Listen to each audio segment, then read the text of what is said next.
The Poem of Volund was translated by Carolyne Larrington, verses 18 through to 41. Volund said, "There shines at Nidud's belt a sword, which I sharpened most skilfully as I knew how, and I tempered as seemed to me best. That gleaming blade is forever borne far from me. I shall not see that brought to Volund in the smithy. Now Bodfield wears my bride's. I don't expect redress for this. Red gold rings." He sat, nor did he sleep. Ceaselessly he struck with his hammer. Subtle things he shaped quite quickly for Nidud. The two young men came to see precious things, the sons of Nidud to Saverstad. They came to the chest, demanded the keys. The evil was patent when they looked inside, a multitude of treasures which seemed to the boys to be red gold and jewellery. "Come alone, you two, come another day. I shall have that gold given to you. Don't tell the girls, nor the household, nor any man that you'll visit me." Early called one lad to the other, brother to brother. "Let's go to see the rings." They came to the chest, demanded the keys. The evil was patent when they looked inside. He cut off the heads of those young cubs, and under the mud of the forge he laid their limbs, and their skulls which were under the hair he chased with silver, and gave to Nidud. And the precious stones from their eyes he sent to Nidud's cunning wife, and from the teeth of the two he struck round brooches, sent them to Bodfield. Then Bodfield began to praise the rings she'd broken. "I dare not tell anyone except you alone." Volund said, "I will so repair the break in the gold, that your father will think it fairer, and your mother much better, and you yourself as good as before." He overcame her with beer because he was cleverer, so that on the couch she fell asleep. "Now I have avenged my sorrows, all except one of the wicked injuries."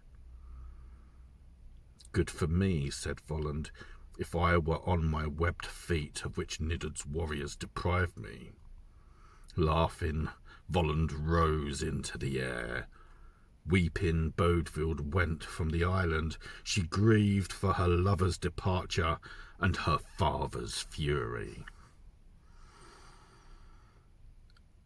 Outside stood Nidud's cunning wife, and she went inside all along the hall, and he on the hall wall perched to rest himself.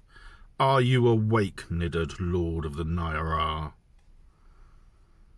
"I am always awake, deprived of joy. I sleep very little since my son's deaths. It's icy in my head, cold are your counsels to me. I wish now that I could talk with Volund."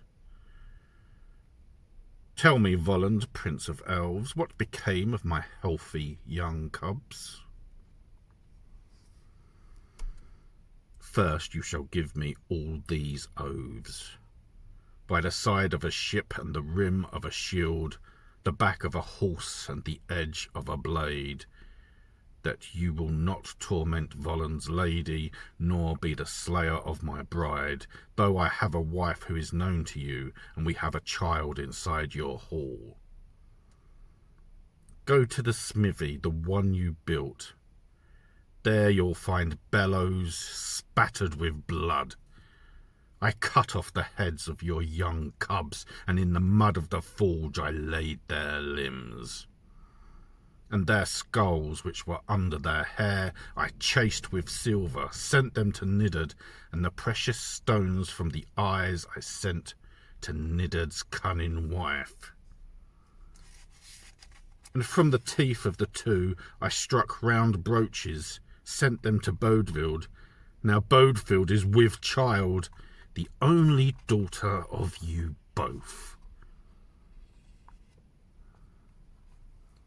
You could say no words that would grieve me more, nor, Volund, would I deny you any worse of fate. There is no man so tall that he could reach you from horseback, nor so powerful that he could shoot you down from below, there where you hover against a cloud.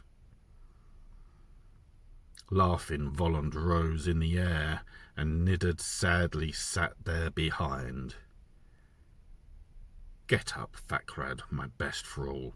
Ask Bodvild, the white-lashed girl, to come in splendid clothes to speak with her father. Is it true, Bodvild, what they said to me? Did you and Volund sit together on the island? It is true, Nidad, what he said to you. Volund and I sat together on the island, alone for a tide turn in time. It should never have happened. I do not know how to strive against him. I was not able to strive against him.